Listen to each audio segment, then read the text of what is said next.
Assalamualaikum warahmatullahi wabarakatuh. Sebelumnya izin memperkenalkan diri, nama saya Mutmainah dengan NPM 22130240075, mata kuliah pembelajaran berbasis TIK. Nah, di sini saya akan membahas tentang materi pandemi COVID-19. Pandemi COVID-19 ini sudah terjadi dari 2019, udah 4 tahun yang lalu. Ya, sebenarnya apa sih COVID-19 itu? Mungkin teman-teman sudah nggak asing lagi nih mendengar dengan kata COVID ya, karena kita sudah sempat mengalami dari 4 tahun yang lalu nih. Nah, sebenarnya COVID-19 adalah virus yang terkenal di negara Cina yang pertama kali mengalami pandemi yang lebih tepatnya itu di kota Wuhan. Virus ini pertama kali muncul pada bulan Desember tahun 2019 yang mana pada saat itu tersebar sampai negara-negara lainnya termasuk di Indonesia. Nah, virus ini nih sangat berbahaya. Dia bisa sampai menyebabkan kematian dan juga virus ini tuh bisa menular ya. Jadi kalau misalnya di keluarga kita salah satu ada nih yang dia itu sudah terkena penyakit COVID-19. Nah, kita itu kalau misalnya ini harus diisolasi gitu.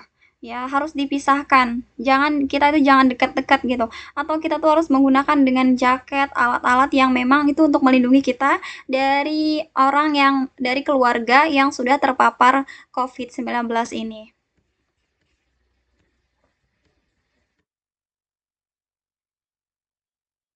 Lalu sebenarnya gejala-gejala COVID itu apa aja sih? Supaya kita tahu nih, kalau misalnya teman-teman ini sudah punya gejala-gejala yang aku sebutkan ini, nah berarti teman-teman mungkin ada kemungkinan teman-teman itu terkena gejala COVID-19. Nah, sebenarnya gejalanya apa aja?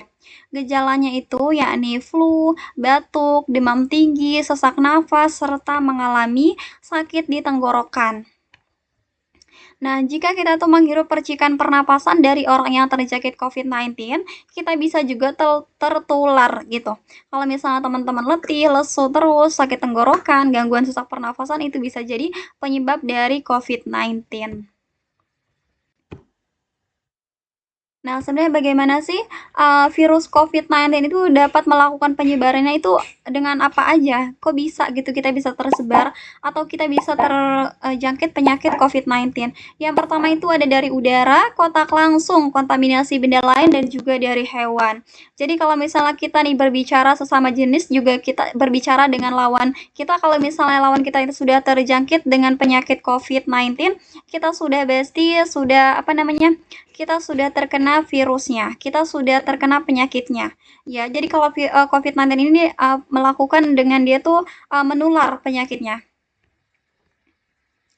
Lalu di sini ada apa? Nah, sebenarnya cara untuk agar kita tuh melindungi diri kita itu dari COVID-19 itu bagaimana sih caranya? Caranya itu yang pertama kita tuh harus rajin menggunakan masker, yang kedua menghindari hewan, yang ketiga itu selalu kita memeriksa kesehatan dan cuci tangan ya, terus menjaga jarak. Kalau misalnya kita itu nih teman-teman kita sudah merasakan dari tahun 2019, kita sudah sering nih menggunakan masker, terus pembelajarannya juga jadi daring, di sekolah kita cuman kayak dikasih tugas, udah ngerjainnya di rumah. Jadi semuanya itu serba di rumah, kita jarang keluar, banyak banget kalau misalnya dari manfaat ataupun dari kerugian COVID-19 ini ya. Mungkin hanya itu yang dapat saya sampaikan, kurang lebihnya saya mohon maaf. Saya akhiri, wassalamualaikum warahmatullahi wabarakatuh.